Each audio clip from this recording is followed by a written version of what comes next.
Yo les trashers, que pensent tes parents du jeu vidéo? Ils t'ont probablement déjà dit que c'était une perte de temps, mais savent-ils que ce milieu brasse énormément d'argent? Que les hommes et les femmes qui y travaillent peuvent faire plusieurs, non pas des millions, mais des milliards de dollars. Et aujourd'hui, nous allons voir les créateurs les plus riches de ce milieu. Gabe Newell.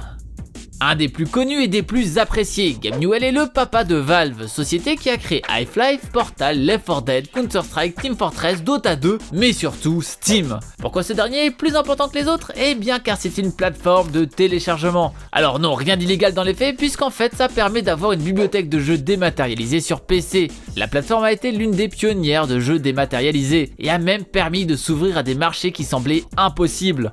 Un des plus connus a été le marché russe, très connu pour pirater absolument tous les jeux. Tout le monde a rigolé lorsque Valve a voulu mettre en avant sa plateforme là-bas, mais en proposant des prix défiant toute concurrence, elle a pu connaître une expansion incroyable, rendant la Russie le deuxième plus grand pays qui utilise Steam, derrière les États-Unis bien sûr. Bon, vous imaginez bien que c'est cette plateforme qui finance énormément le monsieur, vu que tous les éditeurs y sont et que la grande majorité des joueurs PC ne jurent que par ça. Mais il n'y a clairement pas que ça qui joue dans la fortune du bonhomme. On peut reparler par exemple de Counter-Strike et Dota 2, les deux plus grands succès de la firme. Même si les jeux fonctionnent très bien à la base, leur système économique permet de générer énormément de flouze. Certains skins se vendent plusieurs milliers de dollars, comme par exemple ce Roshan de platine à 1700 $. Il y en a même un à 1350 $ en ce moment, profitez vite de l'occasion. Bien sûr, Valve récupère une petite commission dans l'histoire, sinon ce serait pas drôle. C'est grâce à tous ces systèmes différents que Gabe Newell a pu s'enrichir énormément. Il est listé en tant que milliardaire en 2012 avec une fortune de 1,5 milliard de dollars. Nombre qui a d'ailleurs bientôt triplé en 2017 puisqu'il est maintenant à 4,1 milliards de dollars. On comprend mieux que plein d'autres éditeurs ont essayé de suivre la voie de Valve. D'ailleurs ce dernier essaie encore d'être l'un des premiers sur un marché avec son partenariat pour le HTC Vive, un casque de réalité virtuelle premium, en espérant pour lui que ce soit encore un succès. Ika Pananen. Ce nom ne vous dit peut-être rien, mais pourtant c'est le PDG d'une société appelée Supercell. Vous savez, ceux derrière Clash of Clans, Clash Royale, Boom Beach, etc., etc. Des jeux mobiles qui sont extrêmement populaires depuis l'explosion des smartphones. Les jeux sont gratuits, mais ça ne les empêche pas de générer énormément. Par exemple, Clash of Clans génère près d'1 million de dollars. Non mais c'est pas beaucoup, c'est autant qu'une vidéo sur Trash. Non, 1 million de dollars par jour. Tout ça n'est pas non plus mis aux yeux du grand public. Mais par exemple, tout combiné, Supercell générait 2,4 millions de dollars par jour en 2013 en combinant tous ces jeux. Ce qui fait beaucoup, vous conviendrez. Ce qui met plutôt à l'aise le finlandais Ika Pananen au niveau financier, car son entreprise généra 2,3 milliards de dollars en 2016 et a d'ailleurs été vendue au géant Tencent au plus tard dans l'année pour la modique somme de 8 milliards de dollars. Par contre, Ika est assez discret sur combien est sa fortune. On peut trouver un 400 millions de dollars en 2015, mais c'est très compliqué de trouver des chiffres plus récents. Sachant que sa société a énormément explosé depuis, je doute que ce bonhomme ne soit toujours pas milliardaire vu comment la start-up finlandaise se porte bien. Kwon Young-bin. Notre pote Kwon est derrière le jeu à succès Crossfire. Alors ici c'est pas très connu, mais Crossfire est un jeu mobile extrêmement populaire en Corée du Sud, bien évidemment. Jeu créé par Smilegate en 2006, il eut un succès énorme dans les pays asiatiques en atteignant 1 million d'utilisateurs simultanés en Chine en 2009. Ce jeu de tir a raflé énormément de prix dans les années qui suivent sa sortie et a même permis la sortie d'une suite sobrement appelée Crossfire 2. Le jeu commence par ailleurs à s'installer sur le marché européen puisqu'en 2017 la compagnie installa un de ses QG à Berlin. Mais bon, le jeu vous parlera pas tant que ça, c'est un FPS en ligne assez classique, sa particularité était vraiment d'être un jeu mobile. Mais Kwon est un personnage qui s'est tout de même fait de zéro. Né en 1974, il a commencé à créer des programmes éducatifs après ses études d'ingénierie à Sogang. Il continue à se chercher un peu en créant un logiciel d'édition puis a commencé dans le business du jeu vidéo. C'est ça qui lui a permis d'exploser, le rendant millionnaire à ses 25 ans puis milliardaire à ses 41 ans. La fortune de Kwon est aujourd'hui estimée à 6,7 milliards de dollars alors qu'il a 44 ans, soit seulement 3 ans plus tard, le rendant le 4e homme le plus riche de la Corée du Sud, avec un fort potentiel pour battre tout le monde. Le succès de son jeu lui a par ailleurs permis énormément de partenariats, dont un assez gigantesque avec Tencent, qui est d'ailleurs possédé par Ma Hwateng.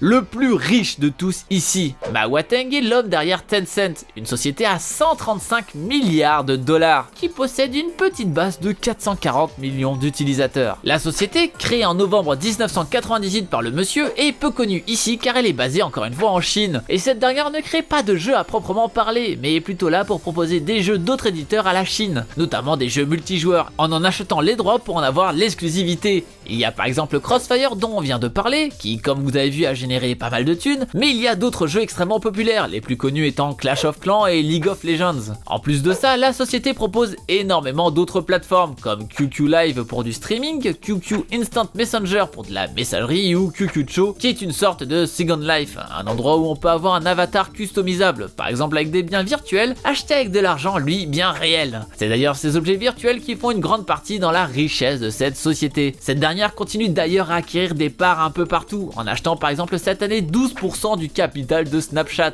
Autant dire que c'est clairement pas sur le point de s'arrêter. Et pour notre bonhomme alors, eh bien Ma est en train de devenir l'un des hommes les plus riches de la Terre, avec 13,4 milliards de dollars en 2014. Il est aujourd'hui à 48,1 milliards. Ça fait beaucoup. Grâce à cette somme, ça le rend l'homme le plus riche de Chine, dépassant cette année son plus grand concurrent, Wikayan, un énorme promoteur immobilier. La conquête de la Chine étant terminée, la conquête du reste de la Terre a commencé.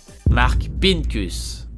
On a parlé des jeux en ligne, des jeux mobiles, mais pas encore des jeux Facebook. Et là, on va déterrer une société, Zynga, créatrice de Farmville. Mark Pincus a fondé Zynga en janvier 2007 en Californie, une société qui crée des applications pour les réseaux sociaux. C'est vrai qu'on se souvient souvent de Facebook, mais MySpace était aussi très adepte de ce genre de jeu. La société sortit son plus gros carton en 2009, le fameux Farmville, qui lui a permis de générer la plus grande partie de ses revenus. Zynga a d'ailleurs été l'entreprise avec la plus grosse introduction en bourse avec 1 milliard de dollars. Dépassant même Google, c'est pour dire. Pourtant, Zynga est en déclin depuis 2013, la mode des jeux Facebook étant passée. Cette dernière a du mal à rebondir, surtout que notre chère marque a vendu pas mal de ses parts en 2012. En parlant de parts, par ailleurs, son entrée en bourse a été désastreuse, avec une action disponible à la base à 10 $, mais qui ira très vite stagner autour des 2 ou 3 $. La société n'est pas encore morte aujourd'hui, mais elle est dans le rouge chaque année et licencie pas mal de monde. Aïe. Mark possède actuellement 1,54 milliards de dollars. Il n'est clairement pas l'homme le plus riche de cette liste, mais a créé un style de jeu qui était quand même assez novateur pour l'époque. Marcus Persson. Comment faire une vidéo sur ce sujet sans parler de ce personnage?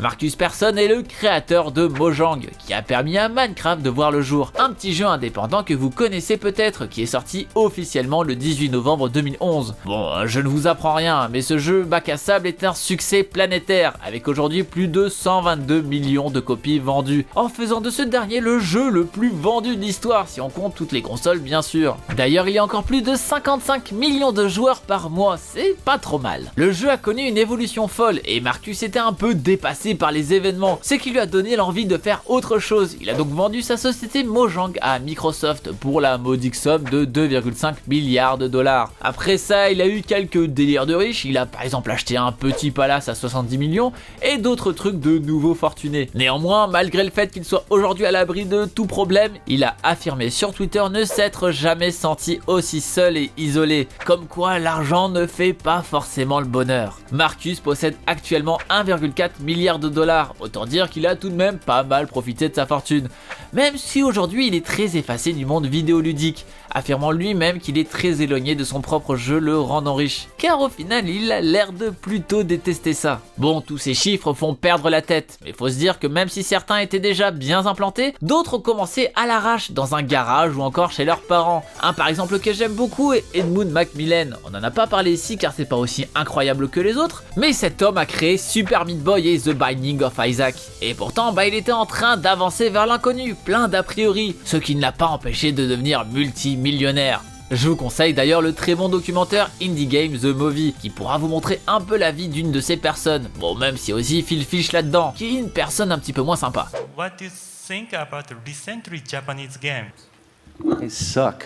Ça montre que le monde vidéoludique est ouvert à tous, que ce soit des businessmen confirmés ou des créateurs passionnés. Alors n'hésitez pas à vous lancer. Et vous avez une idée révolutionnaire dans le jeu vidéo qui pourrait vous rendre riche? Dites-la nous dans les commentaires pour qu'on puisse la faire avant vous. Bon, vous inquiétez pas, on vous calera quelque part dans les crédits. N'oubliez pas le pouce bleu de l'amour si cette vidéo vous a plu et de nous suivre sur les réseaux sociaux de l'internet. N'hésitez pas non plus à vous abonner à Trash si ce n'est pas déjà fait. Ah, et faites un tour sur ma chaîne personnelle aussi, hein, ça mange pas de pain, alors abonnez-vous. Sur ce, je vous embrasse et surtout, n'arrêtez jamais d'apprendre.